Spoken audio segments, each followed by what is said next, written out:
여러분 안녕하십니까? 라디오 전망대 송유라입니다.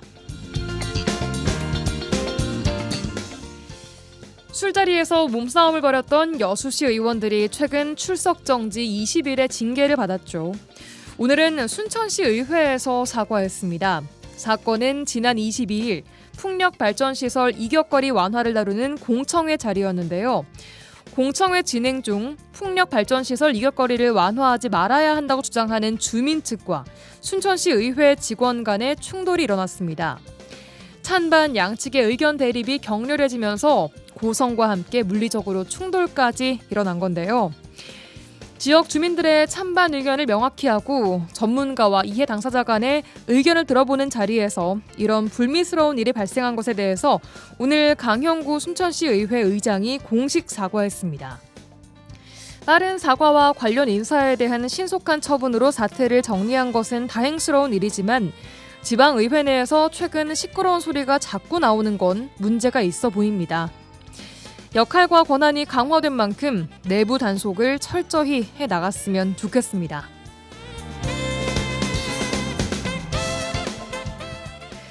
오늘 라디오 전망대에서는 순천 레미콘 공장 사망사고와 관련해서 지역 산재 사망사고에 대해서 알아보고요. 뉴스브리핑, 이슈책, 고정 소식까지 들어보겠습니다. 잠시 후에 뵙죠.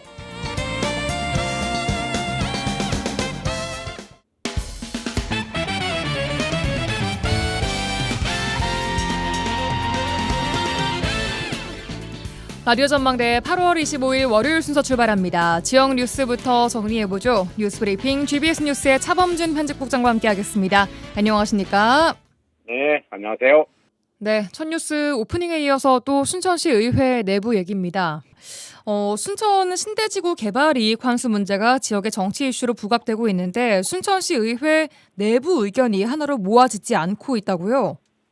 네, 올해로 끝나는 신대지구 개발 사업의 이익금 환수 문제가 순천 지역 정치권의 뜨거운 쟁점으로 부상되고 있습니다. 예. 순천시 의회 일부 의원들이 관련 의혹을 규명하기 위한 이 특위 구성을 제안하고 나섰는데 정작 순천시 의회 의원들의 의견을 하나로 모으지는 못하고 있습니다. 예. 순천시의회 이영란 의원은 지난주 금요일 시의회에서 기자회견을 열고 순천시의회와 회계 전문가, 시민단체가 참여하는 신대 선월지구 개발이익 환수 및 특혜 의혹 규명을 위한 특별위원회 구성을 제안했습니다. 예. 순천시의회 의원 8명이 참석한 가운데 진행된 기자회견에서 의원들은 이 개발이나 환수금 부과 시효가 5년인 만큼 기간 안에 공공개발에 대한 환수 검증을 마쳐야 한다고 주장했습니다. 예. 이번 순천시의회 의원들의 기자회견은 지난 7월 순천 출신 도의회 의원인 이 서동욱 의원이 공개적으로 순천시가 신대지구 개발 이익을 환수하지 않았다며 비판 입장을 낸 데 이어 지역구 국회의원인 김문수 의원, 또 지역 정치권의 비판 입장이 추가로 나온 상황입니다. 예. 기자회견에서 이영란 의원은 순천시가 법 시행 직전에 신대지구 개발 인가를 내줌으로써 수천억 원대의 개발 이익이 지역사회로 환수되지 못하는 결과를 낳았다고 지적했습니다. 예. 순천시 의회 일부 의원들의 이번 순천시에 대한 비판 기자회견은 한 차례 연기되었다가 지난주 발표됐는데요. 지역 일부에서는 이번 기자회견 내용이 아직 다수의 순천시 의회 의원들의 공감을 얻지 못하고 있다. 이런 분석도 나오고 있습니다. 예. 이에 대한 순천시의 입장은 어떻습니까? 네, 신대지구 인근에서 진행되고 있는 선월지구의 도시개발이 진행되고 있는 시점에서 불거진 이번 신대지구 개발 이익 환수 논란에 대해 순천시는 절차적으로나 법적으로 아무런 문제가 없다는 입장을 보이고 있습니다. 예. 최근 순천시는 언론을 통해 신대지구 개발 이익금 규모가 약 800억 원으로 추정되고 있고 이 중 절반은 환수가 가능하다는 입장을 언론을 통해 밝힌 바 있는데요. 지역 일부에서는 순천시 의회 일부 의원들의 이번 특위 구성 제안과 순천시에 대한 비판 입장에 대해 기자회견에 참여한 시의원들의 숫자가 적어 의회의 전체 입장은 아니다. 이런 분석도 나오고 있습니다. 예. 특히 신대지구 개발에 따른 환수와 의혹을 제기한 기자회견장에 정작 신대지구의 지역구를 둔 시의원들이 전원 불참한 것으로 알려지면서 일부 의원들의 이번 의혹 제기와 특위 구성 제안이 시의회 전체 의원들의 전폭적인 지지를 얻지 못하고 있다. 이런 지적도 나오고 있습니다. 예. 지역 일부에서는 순천시 의회 일부 의원들의 의혹 제기와 특위 구성 제안이 내년 지방선거를 앞둔 의회 내부의 힘겨루기 양상으로 전개될 가능성을 점치고 있는데요. 이 개발 이익 환수라는 지역의 공익적인 정치 활동으로 이어지기는 좀 어려울 게 아니냐, 이런 비관적인 전망도 함께 나오고 있습니다. 그러게요. 공익적으로 개발 이익을 환수하겠다는 취지의 활동이라면 먼저 시의회 의원들 내부 의견을 좀 하나로 모으는 절차가 우선이지 않을까라는 생각을 해봅니다. 자, 다음 소식은 여수입니다. 최근 여수시 도시관리공단 이사장 자리에 퇴직 공무원이 내정된 것을 두고 낙하산 인사라는 논란이 나오고 있다고요? 네, 여수시청 전임 국장의 이사장 후보 내정이 알려지자 여수도시관리공단 노동조합은 이번 인사가 시민과 조합원에 대한 배신이라며 내정 철회를 촉구하고 나섰습니다. 예. 노조는 이미 공단 본부장 2명 모두가 시청 퇴직 공무원으로 출신으로 채워진 상황인데 이사장까지 같은 출신 인사로 채워질 경우 공단 수뇌부 전체가 사실상 이 퇴직 공무원 라인으로 독점된다고 비판했습니다. 예.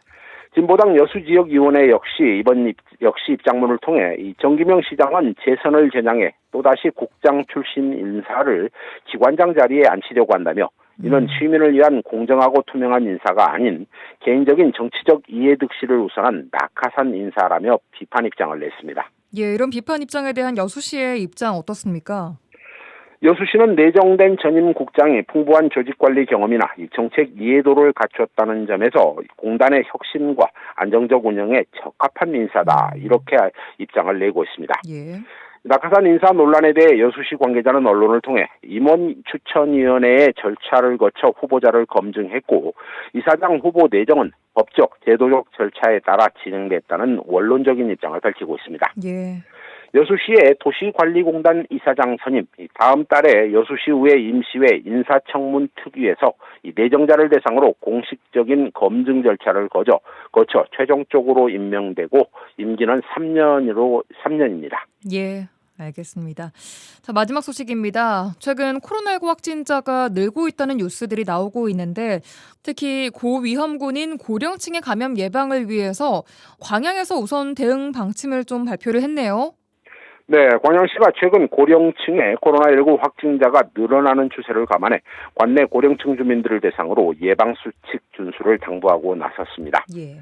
광양시는 코로나19 확진자의 60% 정도가 65세 이상의 고령층인 만큼 고위험군 보호가 어느 때보다도 중요하다고 보고 관내 확진자 예방을 위해 지역 감염 취약시설 50여 개소에 대해 방역 물품 4가지 종류를 긴급 지원하기로 했습니다. 예. 광양시는 주민들을 대상으로 코로나19 예방수칙을 당부하고 있는데 이 예방수칙으로는 기침이나 재채기를 할 경우 휴지나 옷소매로 가리기를 원하고 있고 30초 이상의 손 씻기와 손 소독 철저, 또 의료기관이나 감염 취약시설을 방문할 때 마스크를 착용할 것, 또 실내는 2시간마다 10분 이상 환기할 것, 고위험군은 밀폐된 다중이용시설 방문을 자제할 것, 또 발열과 호흡기 증상 발생 시 신속한 병원 진료 등을 당부하고 있습니다. 예. 광양시는 관내 고령층 주민들이 이용하는 시설의 종사자와 입소자를 대상으로 발열과 호흡기 증상을 확인하는 등 고위험군의 보호에 힘쓰고 있는데요. 광양시는 코로나19 발생 동향 감시를 위해 감염 취약시설 합동 전담 대응팀을 꾸려 모니터링을 강화한다는 방침입니다. 예. 광양시는 앞으로 2주 이상 확진자들에 대한 증가세가 이어질 것으로 보고 시민들에게 생활 속 예방수칙을 꼭 지켜주길 당부하고 있습니다. 예, 오늘 여기까지 듣겠습니다. 뉴스브리핑 GBS 뉴스의 차범준 국장이었습니다. 고맙습니다. 네, 고맙습니다.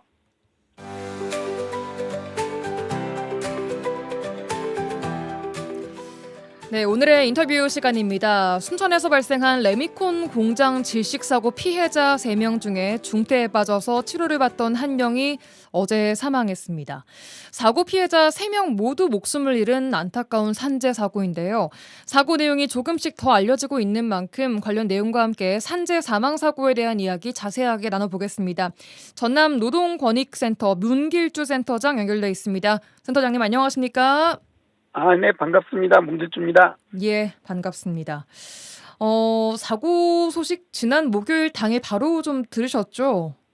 예. 저도 사고가 일어나서 예. 전라남 도랑 뭐 공유하고 또 유관기관도 공유하고 그래서 안타까운 사고가 일어난 것을 저희들도 알고 있었습니다. 가장 먼저 어떤 생각이 드셨습니까? 최근 들어서 우리 전라남도에서 중대재해가 이렇게 많이 발생되고 있고 또 순천에서 이렇게 큰 어떻게 보면 질식사고가 이제 발생이 예. 돼서 안타깝고 뭐 사고의 원인 규명도 해야 되겠지만 예. 더 이상 많은 노동자들이 이렇게 다치고 사망하고 이런 재해들이 일어나지 않았으면 좋겠다. 또 이런 예. 재해는 재래형 재해라고 해서 충분히 우리가 막을 수 있었던 재해인데 못 막은 거에 대해서 좀 많이 안타깝습니다. 예. 이 사고 경위를 좀 살펴보겠습니다. 지난 21일 발생한 질식사고 사망 피해자 1명이 더 늘었습니다. 총 3명인데 첫 보도가 나왔을 때는 콘크리트 혼화제가 들어있는 탱크를 청소하다가 2명이 변을 당했다라고 나와 있었고 1명은 구조 당시에는 의식이 좀 희미하게 남아 있었지만 어제 새벽 사망했다라고 전해지고 있습니다. 추가로 조사가 된 내용들 좀 듣고 계십니까? 예. 방금 말씀하신 대로 사고 경위는 이제 그런 것 같습니다. 방금 예. 그 탱크를 청소하다가 직원이 먼저 부장님이 먼저 원청직원 부장님이 먼저 들어갔는 것 같습니다. 예. 그리고 나서 원청직원 부장이 쓰러지니까 이제 차장님이 부장님을 구하러 이렇게 들어갔고 또 차장도 쓰러지고 그러니까 회사 공장장이 그 탱크 안에 구하려다가 직원들을 구하려다가 이렇게 질식사고가 일어나서 3명의 작업자, 3명의 회사 관리자들이 한꺼번에 이렇게 중대재해로 사망하는 사고가 이렇게 발생이 됐습니다. 그러니까 동료를 구하려다가 두 분이 더 희생이 된 거죠. 이번 사건 같은 경우에는. 네, 맞습니다. 어떻게 보면 동료를 빨리 구하려고 하다가 어떻게 보면은 안전보호구나 매뉴얼이 없이 이렇게 하다가 더 큰 참사들이 이렇게 발생된 것 같습니다. 예, 하나씩 조금 더 자세하게 보겠습니다. 우선 사고 발생에 걸린 시간입니다. 10분이라는 짧은 시간에 질식사고가 발생했다라고 했는데 이렇게 짧은 시간에 이렇게 큰 피해가 발생할 수 있는 건가요?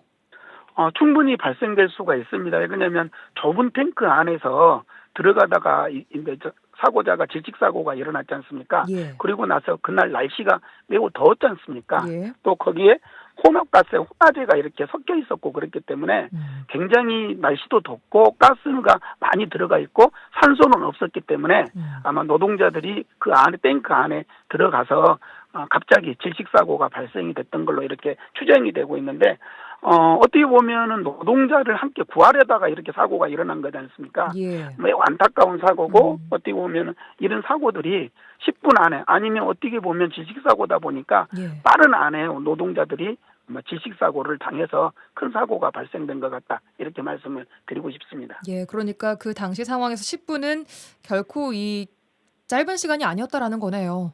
맞습니다. 어떻게 보면 10분이면 그 탱크 안에 질식사고가 일어날 수 있는 더 많은 희생자를 올 수도 있었는데 예. 어떻게 보면 매우 안타깝고 굉장히 알겠습니다. 질식사고가 우리 어떻게 보면 정신력이나 우리 건강을 파헤치기 때문에 굉장히 위험한 현장이라고 이렇게 봐도 될 것 같습니다.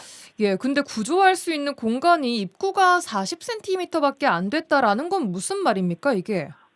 탱크 안에 들어갈 수 있는 입구가 40cm였다는 겁니다. 또 매우 탱크가 그 언론에서도 봤지만 사진으로 봤지만 큰 탱크가 아니라 예. 조그만 가스 탱크였습니다. 거기를 청소 퍼즐을 하다가 일어난 사고였기 때문에 사람이 한 명 들어가서 작업하기에 딱 어떻게 보면 좁은 공간이었습니다. 그러니까 이게 때문에 지름이 40cm밖에 안 됐다라는 말씀이십니까? 그렇죠. 입구가 40cm뿐이 안 됐다는 겁니다. 입구가. 그러니까 한 명이 한 명을 뭔가 구조해내는 것도 이 공간상으로 굉장히 좀 어려웠겠어요. 그래서 어떻게 보면은 시간도 많이 걸렸고 그 안에 사람이 그 좁은 공간에 가스탱크 안에 한 명, 두 명이 쓰러지고 그랬지 않습니까? 예. 그래서 굉장하게 위험한 상태였다고 이렇게 알겠습니다. 추정이 이렇게 되는 겁니다. 예. 자, 다음은 보호 장구 착용 부분입니다. 이 혼화제라는 게 콘크리트가 쉽게 굳는 시간을 좀 지연시키고 질기를 좀 고르게 만들어주고 뭐 콘크리트 안에 다양한 철근 부식을 좀 억제하는 다양한 기능을 하고 있는 화학 물질인데 문제는 이게 엄청난 유독성을 가지고 있다는 거 아니겠습니까? 맞습니다. 혼화제는 굉장하게 아까 말씀드렸던 것처럼 시멘트가 굳지 않도록 하는 약품입니다. 예. 그래서 시멘트의 굉장히 중요한 어떻게 보면 유독 화학 물질인데 예. 이게 실은 굉장히 냄새도 많이 나고 이런 것들 때문에 굉장히 유독한 가스고 유독한 화학물질입니다. 예. 그래서 어떻게 보면 이런 화학물질을 사용하는 데서는 반드시 안전보호구라고 있는데 그게 송기 마스크나 네. 공기호흡기 이런 거를 착용해야 되는데 예. 지금 사고 일어난 경위를 보니까 방진 마스크, 분진이 일어난 그 일반적인 방진 마스크를 착용했다고 이렇게 저희들이 알고 있는데 이건 굉장하게 위험하고 굉장하게 왜 이렇게 작업을 했나 이 정도로 좀 걱정이 되는 상황입니다.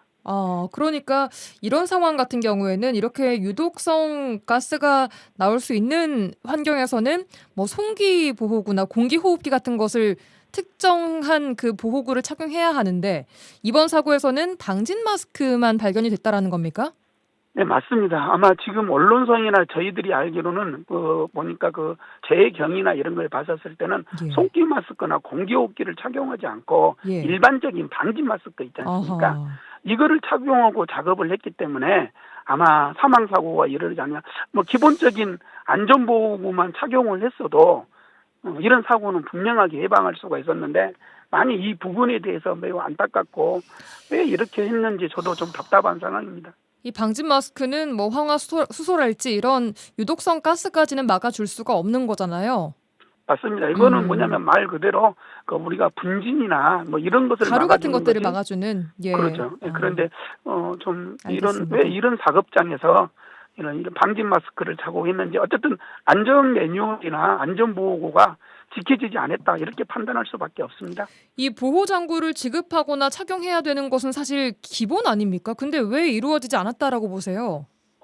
그동안 회사에서 이런 어떻게 보면은 이런 혼합기를 착용하는 탱크나 이런 데 청소를 하고 그랬을 겁니다. 예. 아마 사고가 일어나지 않으니까 대부분 그냥 방진 마스크 쓰고 작업을 하고 또 퍼즐을 하고 청소하고 이랬던 것이 관례적으로 해야하지 않았나 이런 생각이 좀 듭니다. 그래서 아마 제가 봤었을 때 예. 이것도 이번 사고도 인재에 가까운 사고라고 봐도 될 것 같습니다. 사전에 막을 수 있었다라고 보시는 거죠? 충분히 막을 수 있었고 관심만 있었으면 이렇게 3명의 일하는 관리자와 노동자들이 사망하지 않았다고 저는 판단합니다. 이거는 분명한 인재사고라고 해도 될 것 같습니다. 그렇군요. 그럼 센터장님은 이번 사고의 가장 큰 원인을 지금 이 안전수칙 미준수를 보시는 거예요?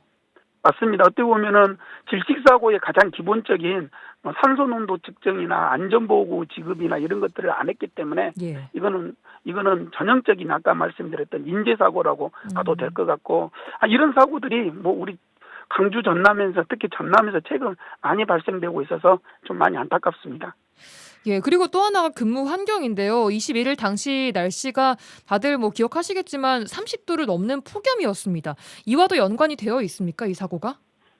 맞습니다. 이 가스 사고 같은 경우는 탱크 청소는 아침보다는 점심 때 있지 않습니까? 예. 또 온도가 올라갈 때는 이게 산소가 없어집니다. 오히려 유해가스나 이런 황화수소 이런 것들은 더 흔히 말하면 팽창을 하는 거고 예. 산소는 없어지기 때문에 예. 아마 1시 반 정도의 사고가 일어났지 않습니까? 예. 아마 식사를 하고 점심 식사를 하고 현장에 가서 다시 일을 하다 보니까 갑자기 이제 질식가스나 가스가 더 활성화가 돼서 아마 3분의 목숨을 앗아간 것 같습니다.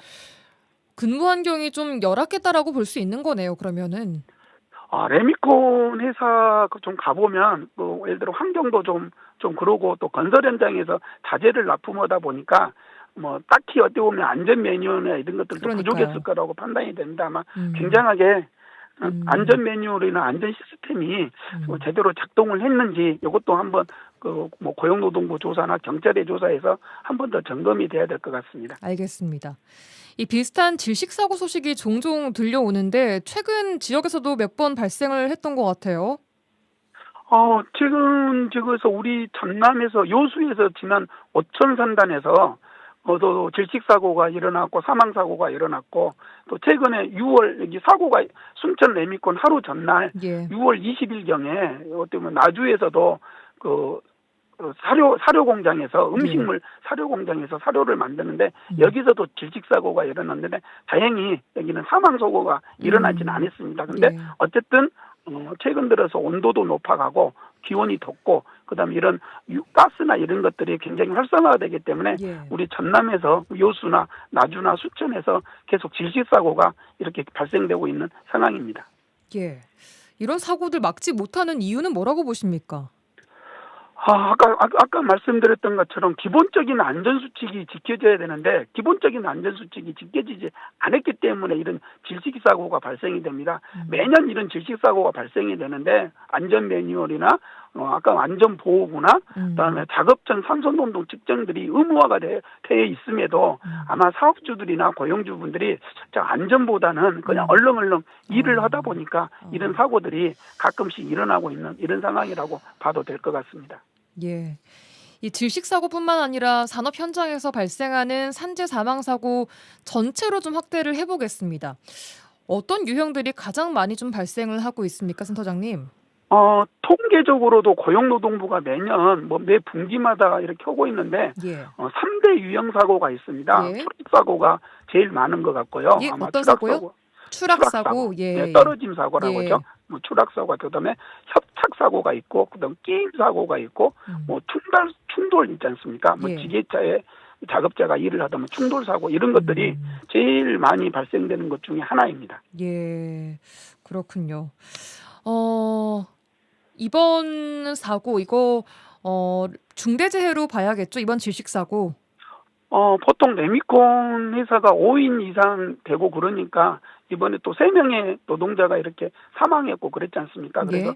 최소 5명 이상 되는 걸로 판단이 되기 때문에 예. 중대재해처벌법 대상 사업장으로 봐도 될 것 같고 물론 고용노동부나 경찰에서 조사를 하고 있으니까 그런 부분은 아마 조금 있으면 결과를 저희들도 알 수가 있을 것 같습니다. 예. 알겠습니다. 정부가 이 중대재해를 근절하겠다면서 중대재해처벌법 시행 등 방침을 세워오고 있지 않습니까? 그럼에도 산재 사고는 계속 발생하고 또 작업 환경은 지속적으로 좀 나아지지 못하고 있다는 게 사고가 하나 둘 날 때마다 드러나는 것 같습니다. 이건 왜 그런 걸까요? 참 답답하고 안타깝고 이제 그런 것 같습니다.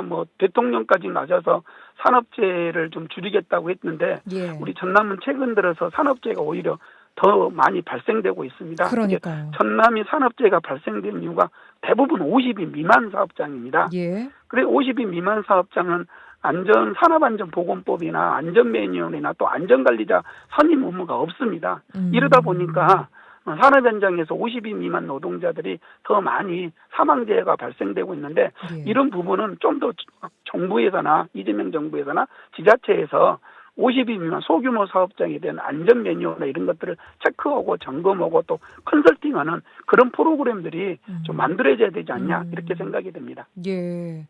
그렇다면 혹시 그 노동 현장에서 소규모 사업장일수록 중대재해처벌법 시행 이후에 뭔가 체감하는 것이나 달라진 것이 크지 않다라고 보시는 겁니까? 변화된 지점도 있습니다. 분명한 것은 중대재해처벌법이 이제 2년, 3년 좀 지나가고 있는데 예. 사업주의 인식이나 이런 것들은 분명히 바뀌어지고 있습니다. 하지만 하지만 50인 미만 사업장을 가보면 예. 여전히 노동자들의 안전보다는 빨리빨리 이윤을 먼저 생각하는 것들이 아직도 많이 있습니다. 그래서 이런 사고를 계기로 해서 고용주분들이나 사업주들, 노동자들도 안전이 먼저고 내 몸이 다치지 않는 게 그렇게 일을 해야 되지 않습니까? 예. 그런 인식들이 빠르게 좀 전환되고 그렇게 갔으면 좋겠습니다. 알겠습니다. 한마디로 안전 예방 조치가 가장 중요하다라고 말씀 주신 것 같습니다. 예, 특히 그런데 요즘 현장에 많이 계시는 외국인 노동자분들 있지 않습니까? 언어적으로 장벽이 분명히 있을 텐데 이들에 대한 안전 예방 조치는 어떻게 좀 되고 있다고 보세요?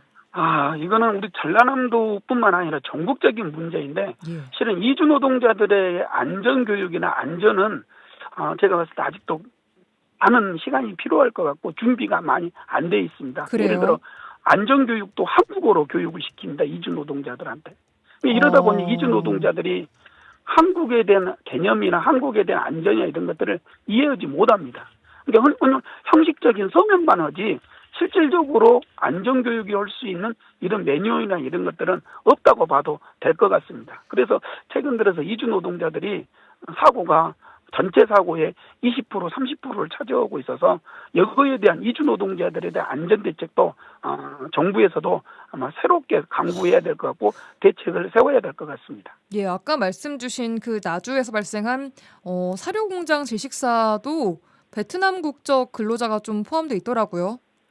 뭐 그것뿐만 아니라 고흥에서 발생한 그 감전 사고 있지 않습니까? 예. 그 새우 양식장 여기도 모두 다 이주 노동자들이고 맞습니다. 곡성에서 지게차 전복 사고도 베트남 이주 노동자였는데 어떻게 보면 최근 들어서 이주 노동자 사망 사고가 급증한 이유가 뭐 단순한 이유가 아니라 여러 문제들 때문에 산업안전의 문제, 언어의 문제, 여러 문제가 한꺼번에 있어서 아마 발생되고 있는 것 같습니다. 예, 말씀 주신 것처럼 안전교육 매뉴얼 설명도 한국어로 한다면 그들이 몇 %나 이해를 하고 있을까 싶은데 설령 이거를 뭐 대충 알아듣는다고 하더라도 이 안전 매뉴얼 같은 건 정말 확실하게 100% 이상 숙지를 시켜야 되는 거 아닙니까? 맞습니다. 어떻게 보면은 안전 매뉴얼이 한국어뿐만 아니라 이제 이주 노동자들한테 맞는 각국어로 번역된 이주 노동자들 흔히 말하는 매뉴얼도 나와야 되고 또 이주 노동자들에게 그 농공단지나 소규모 사업장 가면 이주 노동자들이 많이 있고 그러지 않습니까? 예. 그래서 이주 노동자들에 맞는 안전교육 통역이나 안전교육 소통이 이런 것들도 정부 차원에서 더 고민돼야 되고 그런 지원을 해줘야 되지 않냐 이렇게 생각이 됩니다. 알겠습니다.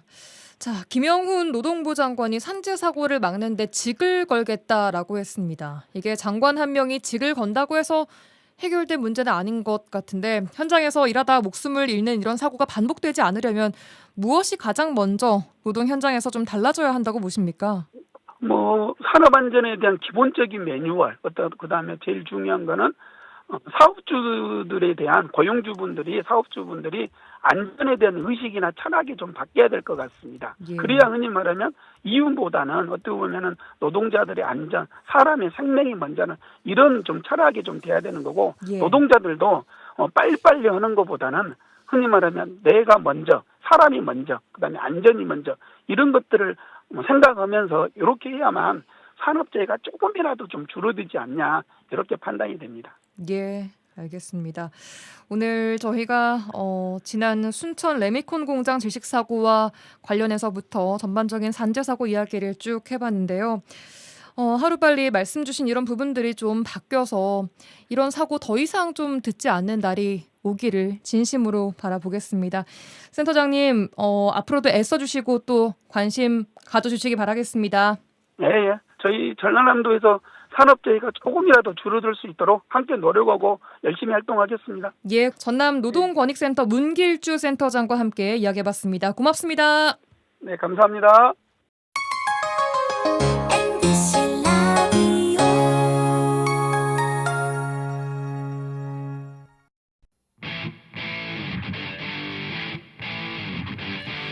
한 시간만 투자하세요. 지역의 이야기를 모아 전해드립니다. 지역 시사는 역시 여수 MBC 송유라의 라디오 전망대.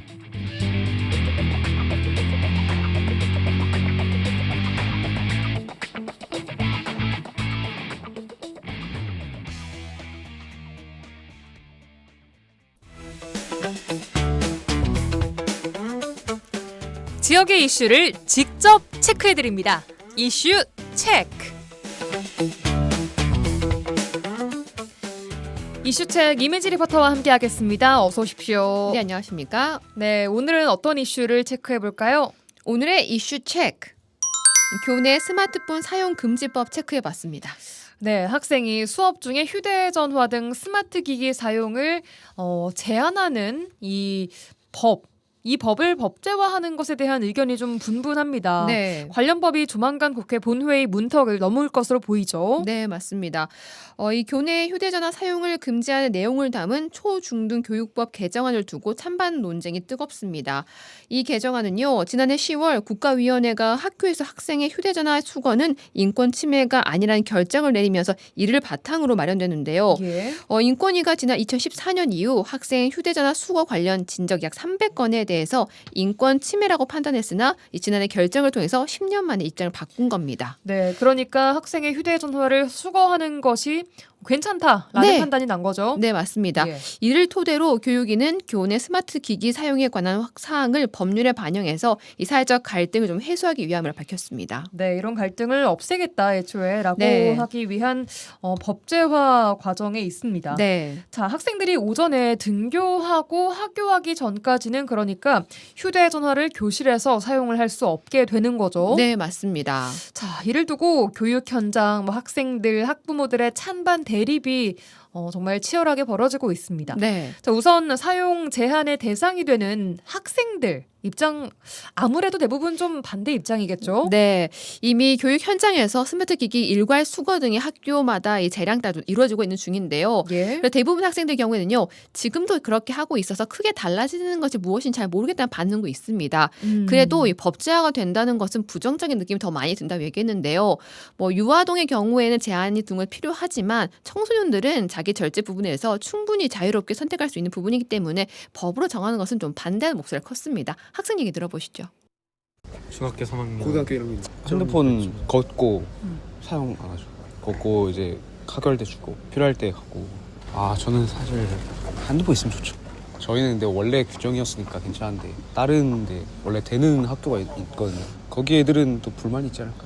별로 그렇게 좋진 않은 것 같아요. 굳이 법으로까지 제정이 돼야 되나 싶은 그런 점이 좀 생각이 드는 것 같아요. 자유롭게 사용하는 것도 저는 괜찮을 거라고 보긴 하는데 그거를 이제 제한을 해버리면은 반발이 심할 걸 알고 있을 것 같은데 국가도 학교 내에서 관리를 하게 하는 게 나을 것 같아요.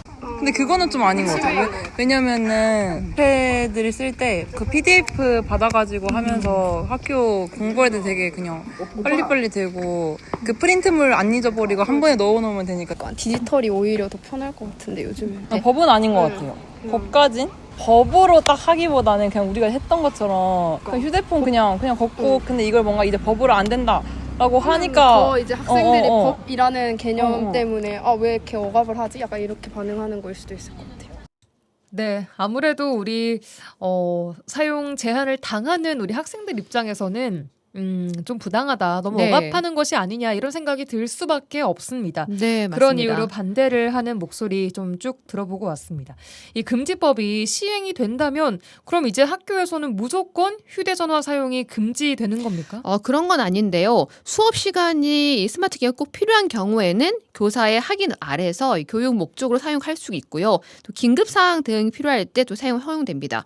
또 특수 교육이 필요한 학생은요, 보조 기구로서 스마트 기기를 사용할 수가 있습니다. 네. 현재도 이렇게 하고 있는 상황이고요. 그렇죠. 근데 네. 이게 지금은 학교 재량이었다면 네. 앞으로는 이걸 법제화한다는 것에 대한 좀 반발심이 좀 있는 것 같아요. 맞습니다. 자, 그렇다면 교내 스마트 기기 금지법에 대해서 반대로 찬성하는 목소리는 무슨 근거로 찬성을 하고 있을까요? 네, 앞서 학생들 인터뷰에서도 들었듯이 이미 일부 학교에서는 비슷한 교칙을 시행하고 있어서 잘 모르겠다라는 학생들이 있는데요. 이런 교칙이 제대로 이루어지지 않고 있기 때문에 좀 더 강력하게 법제로 해야 한다는 목소리가 있습니다. 이 학생들이 휴대전화를 반납하기 때문에 공기기를 가지고 와서 수업 시간에 사용하는 친구들이 있다고 해요. 몰래. 네, 몰래. 또 교사의 지시를 무시한 행동하는 친구들이 있기 때문에 더 이상 자유로운 선택을 하기엔 좀 어렵다는 반응이었습니다. 그래서 이런 법제가 필요하다고 얘기하고 있습니다. 저는 찬성합니다. 학교에서 공기계나 핸드폰을 안 넣는 애들이 있기 때문에 그런 걸 좀 잡기 위해서 이제 그 법안은 통과해야 된다고 생각을 합니다. 규칙으론 부족하고 이제 선생님들이 확인을 잘 안 하기 때문에 폰을 안 넣는 애들이 대다수이기 때문에 법이 이제 통과돼야 된다고 생각합니다. 인권은 핸드폰 사용이랑 상관은 없다고 생각합니다. 수업 시간은 아니었더라도 학생이 쉬는 시간이나 점심시간에 몰래 쓰는 경우가 있기 때문에 그 학년이 높아질수록 선생님 지시를 더 안 따르고 핸드폰을 안 다는 애들도 더 이제 많아집니다. 그러니까 이제 법으로 좀 필요한 것 같습니다. 아직 학생들에게 휴대폰을 자율적으로 맡기는 건 힘들 것 같아요. 주위 친구들을 보면 그런 것 같습니다. 저도 엄마가 제한을 하고 있는데 절제가 잘 안 되다 보니까 절 봐도 규제가 필요한 것 같아요. 네, 스스로 절제가 안 되는 부분이 있기 때문에 좀 네. 제한이 강력하게 필요하다라는 네. 또 일부 학생의 목소리 듣고 왔습니다. 인권단체 등에서는 교내 스마트 기기 사용 제한이 학생들의 자유를 위협하고 또 과도하게 인권을 침해할 소지가 있다라고 주장을 하고 있습니다. 네. 그런데 학부모들 입장은 좀 어떻습니까? 이번 법제화에 대해서? 대부분이 찬성하는 분위기입니다. 그래요. 학부모들은요, 이미 대부분의 청소년들이 스마트 기기 사용에 대해 통제할 수 있는 제한선을 넘었다고 생각을 하고 있다는데요. 예. 제가 인터뷰를 한 대부분의 부모들이요, 자녀와의 갈등 요소 첫 번째가 바로 스마트 기기였어요. 그러니까 학교나 가정에서 발생하는 갈등 요인 자체가 스마트 기기라는 건데, 학원 문제, 뭐 친구 문제, 게임, 불법 도박 등 이런 것들 모두 스마트 기기 때문에 시작한다는 건데요. 예. 그래서 학생들이 스마트 기기의 사용으로 청소년의 건강과 학업, 인지능력 등 다양한 방면에 악영향을 미치기 때문에 학교에서라도 이 사용 금지가 돼야 된다 지적했습니다. 또 교내 스마트폰 사용 금지와 인권하고 무슨 상관이 있는지 이것도 모르겠다고 또 얘기를 하셨습니다.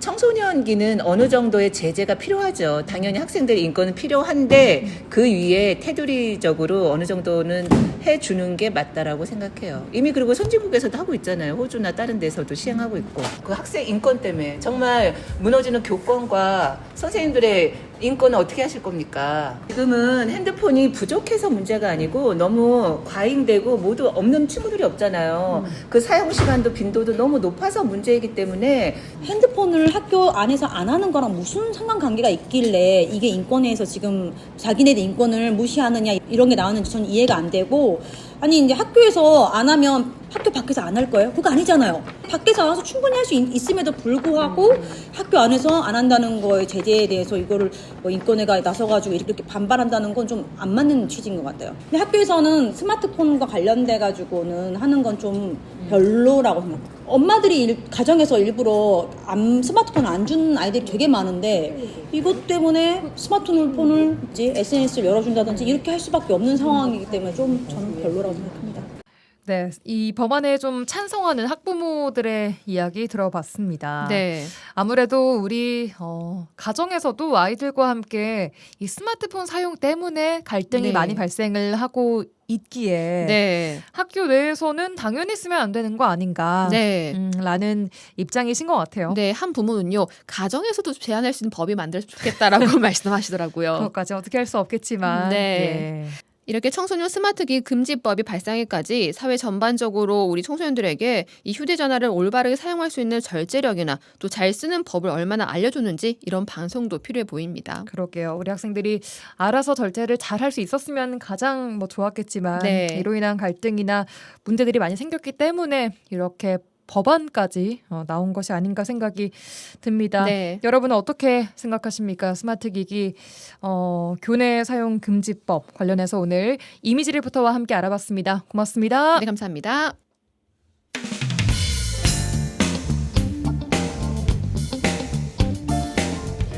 네, 한 주간 도정 소식 들어보는 시간입니다. 전남도 대변인실 박하정 홍보기획팀장과 함께하겠습니다. 안녕하십니까? 예, 안녕하세요. 예, 반갑습니다. 첫 소식부터 들어보겠습니다. 최근 전남도의 대형 수건 사업들이 예비 타당성 조사를 통과했다고 들었습니다. 이제 사업에 대한 검증은 마쳤고 예산 지원의 길도 열렸다라고 볼 수 있는 만큼 사업이 좀 속도감 있게 추진될 것으로 보이는데 어떤 사업들인지 또 지역에 어떤 변화를 가져올지 정리를 쭉 해주실까요? 네, 이번에 기획재정부 에타를 통과한 사업으로는 완도 국립해양수산박물관 건립사업, 국도 15호선 4차로 확장사업, 화순 폐광지역 경제진흥사업인데요. 예. 먼저 전남 동부 지역에서는 고흥 국도 15호선 4차로 확장사업이 포함되어 있습니다. 예.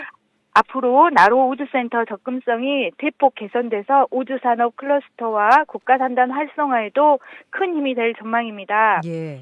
또 완도에 들어서는 국립해양수산박물관은 국내 유일의 수산 전문 박물관으로 2030년 개관을 목표로 하고 있습니다. 네. 마지막으로 화순 폐광지역 경제진흥사업은 지역 인프라를 조성해서 일자리 창출과 경제 활력 효과를 기대할 수 있겠습니다. 네. 세 사업 모두가 전남의 미래 먹거리를 키우고 지역 균형 발전을 이끄는 핵심 동력이 될 것이라고 믿습니다. 네, 반가운 소식으로 시작을 해봤는데요. 이 외에도 국립의대 설립 등 정부의 지원이 필요한 사업들이 참 많이 남아 있잖아요. 예, 그렇습니다. 그래서 우리 전라남도는 지역의 미래를 바꿀 굵직한 지역 현안을 차질 없이 추진하기 위해서 중앙정부와 국회를 향해 총력전에 나서고 있습니다. 예. 지난 20일 더불어민주당 지역 국회의원들과 가진 예산정책협의회에서 국립의대 설립부터 알리백 산단 특별법, 그리고 1조 원 이상의 SOC 사업비 증액 등 도민들의 수건 사업과 전남의 미래 성장 전략을 담은 핵심 과제들을 집중적으로 건의했습니다. 예. 특히 국립의대 관련해서는 2027학년도 개교를 목표로 정부와 국회에 전폭적인 지원을 요청했습니다. 네. 또한 재생에너지 중심 에너지 대전환이 국정과제로 반영됨에 따라 해상풍력과 태양광 산업 등 재생에너지 비교 우위가 있는 우리 전남의 알리백 국가산단 조성을 위한 특별법과 에너지 기본소득 선도 지역으로 되도록 하기 위한 에너지 해양 특화도시 특별법 제정에 협조를 구했습니다. 예. 동시에 호남 고속철도 2단계, 고흥 복내 국도 15호선 등 핵심 교통망 완공을 위해 1조 원 이상의 국비 지원을 요청드렸습니다. 그렇군요. 네, 전남도는 지역 국회의원과 여야 지도부와 긴밀하게 협력해서 내년 국비 확보에 총력을 다하겠습니다. 예, 알겠습니다. 다음 소식입니다. 석유화학 위기가 고용 위기로 이어지고 있다는 이야기 계속해서 나오고 있는데요. 고용 위기 지역으로 지정이 어려우면 선제 대응 지역으로라도 지정될 수 있게 하겠다 했었는데 결국 여수시가 고용 위기 선제 대응 지역으로 지정됐군요. 네, 그렇습니다. 지난 19일 여수시가 석유화학 고용위기 선제 대응 지역으로 지정되었습니다. 네. 고용위기 선제 대응 지역 지정 제도는 지난 7월에 처음으로 도입이 되었고요. 예. 여수시가 광주 광산구와 함께 1호로 지정이 되었습니다. 예. 여수시는 앞으로 6개월 동안 근로자의 경우 임금체불 근로자 생계비, 생활안정자금 융자, 직업훈련비를 위한 내일 배움카드 확대 등 실질적인 지원을 받게 되고요. 예. 기업의 경우에는 고용유지지원금, 사업주 직업훈련 지원의 혜택을 받게 됩니다. 네. 필요한 경우에는 고용지표에 따라 2년간 고용위기지역으로 추가 지정될 수도 있습니다. 예. 전남도는 앞으로도 근로자의 고용 안정과 지역경제 회복을 위해서 전방위로 대응해 나가도록 하겠습니다. 예, 알겠습니다. 자, 다음 소식입니다. 청년 문화복지카드 지원 사업 신청자를 추가로 모집한다고요? 네, 전남도는 이번 달 말까지 청년 문화복지카드 지원 사업 신청자를 추가로 모집합니다. 네. 전남 청년 문화복지카드는 지역 청년들에게 문화 향유의 기회를 보장하는 것을 목적으로 하고요. 공연, 독서, 학원 수강, 스포츠 활동 등 다양한 문화나 여가 생활을 누릴 수 있도록 연간 25만 원을 지원하고 있습니다. 지원 대상은 우리 전남에 2년 이상 거주한 만 19세에서 28세 청년, 즉 1997년에서 2006년까지 출생한 청년들이고요. 예. 지난해 혜택을 받았더라도 올해의 기준을 충족하면 또다시 신청할 수 있습니다. 시 단위 거주 청년은 광주은행 누리집, 군 단위 거주 청년은 농협카드 누리집에서 신청이 가능하고요. 주민센터를 방문해서 접수해도 되니까요. 많은 신청을 바랍니다. 네, 연간 25만 원 지원 혜택 놓치지 마시기 바라겠습니다. 자, 마지막 소식입니다. 전남도가 여수 순천 11구 사건의 아픈 역사를 기억하기 위해서 다크 투어를 운영하는데요. 참가했을 때 어떤 경험을 좀 할 수 있을지 소개를 해주시죠. 예, 저도 꼭 신청 한번 해봐야겠습니다. 네. 네, 전남도는 11월까지 여수 순천 11구 사건의 역사를 직접 체험하고 기억할 수 있는 다크 투어를 운영합니다. 예. 약 150명을 대상으로 한 이번 프로그램은 단순한 관광이 아니라 역사적 의미를 되새기고 평화와 인권의 가치를 느끼는 데 중점을 두고 있습니다. 예. 투어는 하루 코스와 1박 2일 코스로 총 6번 운영이 되고요. 예. 참가자들은 여순 사건과 관련된 역사관과 주요 사건 발생지를 직접 방문해서 전문 해설을 들으면서 사건의 비경과 진실을 깊이 있게 이해할 수 있습니다. 예. 희생자의 아픔을 공감하고 여순 사건의 진실을 바탕으로 올바른 역사 인식을 갖출 수 있는 아주 뜻깊은 시간이 될 것입니다. 네, 여수 순천 11구 사건 다크 투어도 많은 관심 부탁드리겠습니다. 자, 지금까지 전남도 대변인실 박하정 홍보기획팀장과 함께했습니다. 팀장님 고맙습니다. 네, 감사합니다.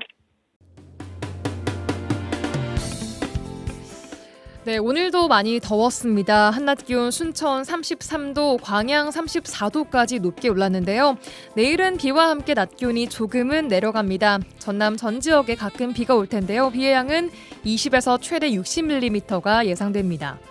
내일 기온 아침 25에서 6도로 출발해서 한낮 기온은 여수 30도, 순천 31도, 광양, 고흥 32도로 오늘보다 2도가량이 낮겠습니다만 여전히 30도를 웃돌아 후덥지근하겠습니다. 무더위와 열대야 속 건강관리 잘 하셔야겠습니다. 저는 내일 돌아오겠습니다. 구성 이선화, 연출 송유라였습니다. 고맙습니다.